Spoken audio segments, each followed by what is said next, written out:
Hello friends, this lecture is also available in the Urdu and Hindi language. If you want to watch in the Urdu and Hindi language, you can take the link in the description of this video. Today our topic is pointer and interruption command in Delta PLC. This is a lecture number 26 and don't forget to subscribe our channel and also like and share our videos. First question is, what is a pointer and interruptions? Okay, the definition is when PLC find interruption and pointer command in program, then PLC will stop everything and execute the pointer and interruption first, then again start execute the normal program. Also, one more definition, we also call to run subroutine by these pointer interruption. Okay, this is the definition of the pointer interruption. If PLC program find pointer and interruption, then PLC stop everything and first execute this pointer and interruption command, then again start its normal program. Okay, so first is pointer. Pointer are used in Delta PLC by following command.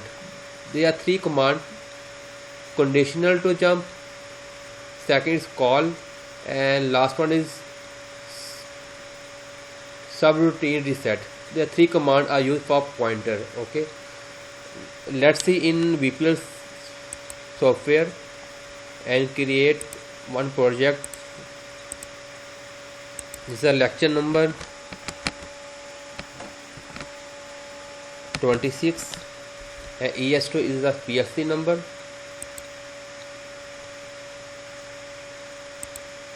And take one input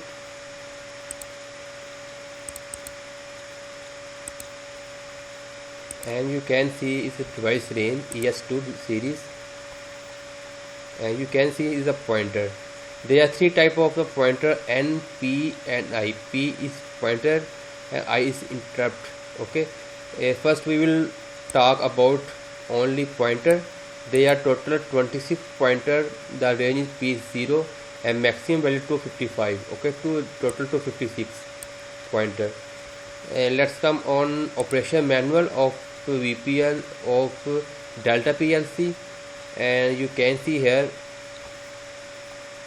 pointers, and there are three type of the pointer: N, P and I, and we are talking about pointer P. And as I told you in my lecture, there are three commands: CJ.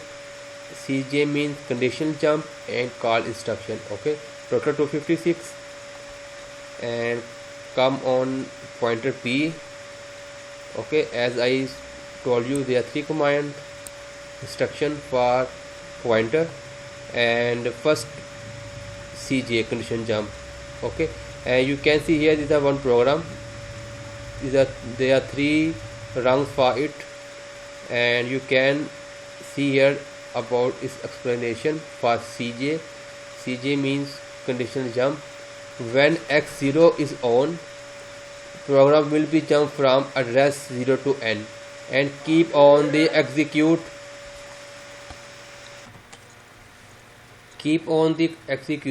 and instruction between 0 and N will be ignored. When this X0 will be on, pointer P will be moved here, P1. Okay, and the instruction between 0 to N will be ignored. This instruction will be ignored. Okay, when X0 will be on.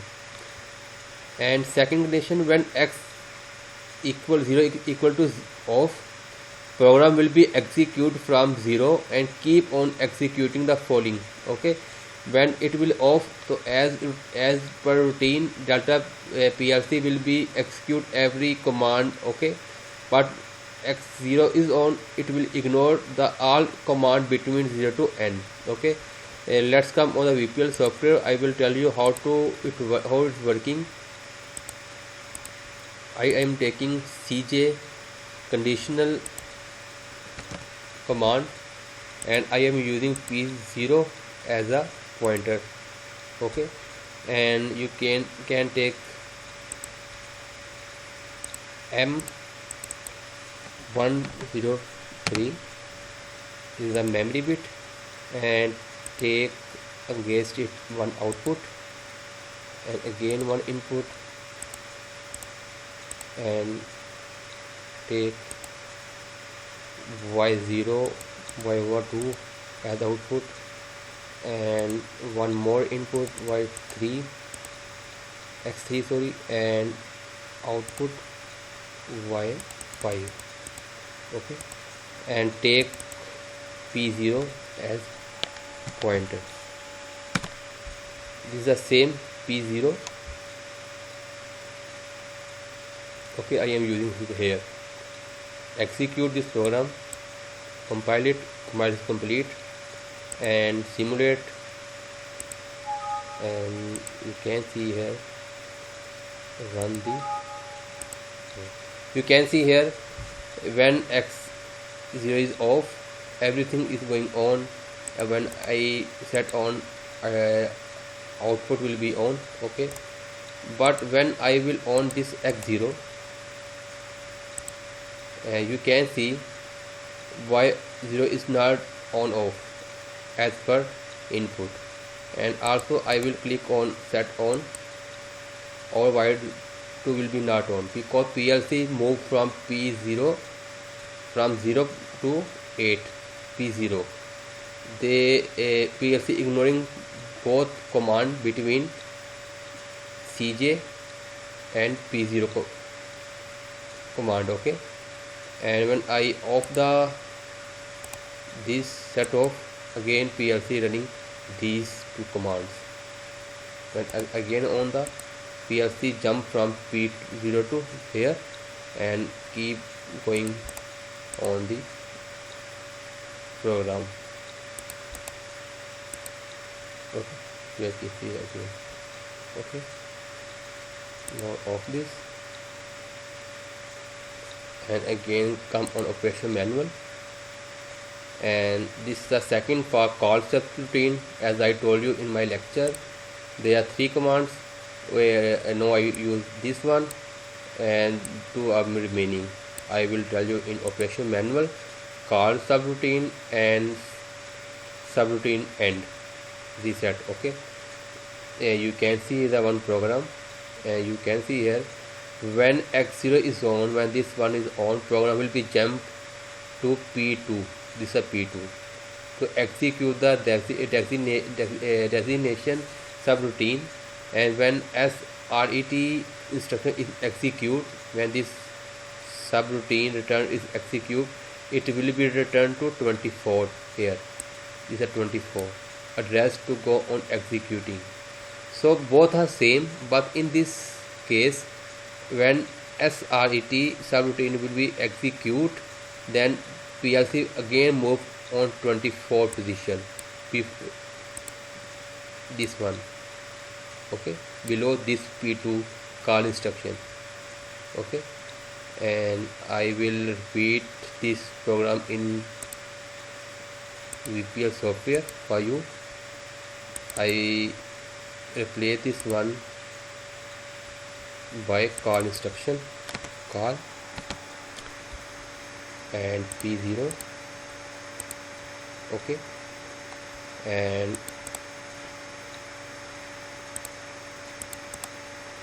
insert arrow, add SRET subroutine return. Okay, and also add, sorry, here I will add one insert arrow and add first end, FEND, first end. Okay, now it's complete. I add 2 rungs. This one is subroutine reset, and this one F end. Always F end will be above this pointer. Okay, now I will compile this program. Compile is complete, nothing is any error, and simulate this program, and you can see run the PLC, and you can see everything is going on. and our output is running. When I on this P0, the PLC will be jump from P0 pointer 0 to this pointer, and after executing this SRT again come on this 4th position. It's a very fast, only 0.2 millisecond. We cannot see how it is going to jump, but it's jumping is here, and again after executing this subroutine reset and come here and is working. Okay, this is a difference between call and condition call. Okay,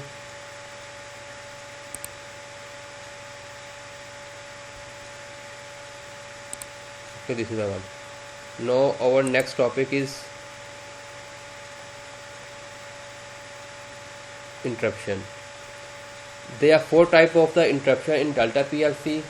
First one called external interruption, and second call is high speed counter interruption, and third is timer interruption, and last one is communication interruption. There are 4 types of the interruption. Okay, and by following 3 commands are used to use interruption. There are 3 commands. DI means disable interruption, and EI means enable interruption, and this one is called reset interruption. I interruption, RET means reset. Okay, I also tell you in VPROC software, and this is the pointer I. There are 4 types: external, timer, high speed, and communication. And all the value for external interruption, there are 8 points. External means x0, x1, x2, x3, x4, 5, 6, 7. There are 7 external input interruption. When PLC get 24 volt or rising edge or falling edge on x0, x1 on hardware, this interruption will be on. And same for timer interruption. There are total 2 points, and 1 point there are total 3 points, and for high speed counter there are total 8 points, and communication interruption there are total 3 points. Okay, and we also see in operation manual, you can see here is a pointer, is a 4 type of, sorry, this is a pointer and this is a interruption I. There are 4 types: external, timer, high speed counter, and communication. And I told you already about their total 8 points, 3 points, 8 points, and this is the 3 points for communication. So come on this description of the interruption. Use with application instruction EI, DI, IRET. As I told you in my lecture, there are 3 instructions, and there are 4 types of interruption pointer.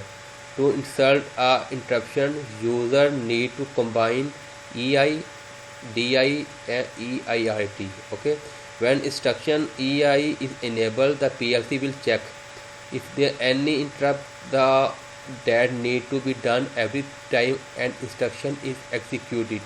If interrupt is found, a PLC will stop executing instruction and execute the interrupt first. If no interrupt is found, PLC will keep executing instruction. From the explanation, we can conclude that maximum waiting time for interruption to be executed is the execution time of the instruction. Mean to say is a one program when EI is enabled, when this is the enable, then PLC will check the interrupt. If no one interrupter will on, then execute the program. Okay, but at this point it find a interrupt occur, then it will leave everything, first go here and execute the subroutine of interruption, and after completing this again repeat, come here this point and will be execute its normal program.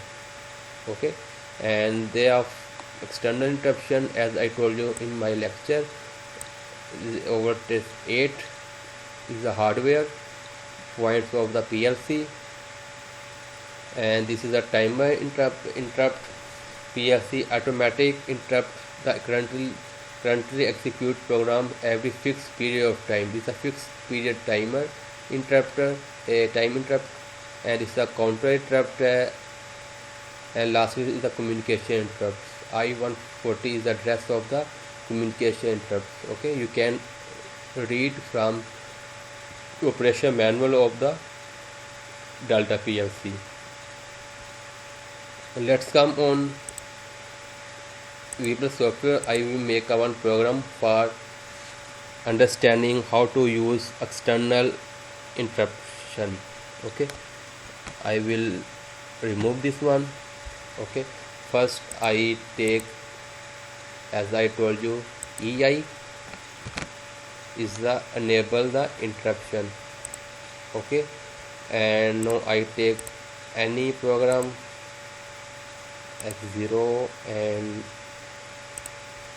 Y0 and some memory bit like 1430 and corresponding one output Y1,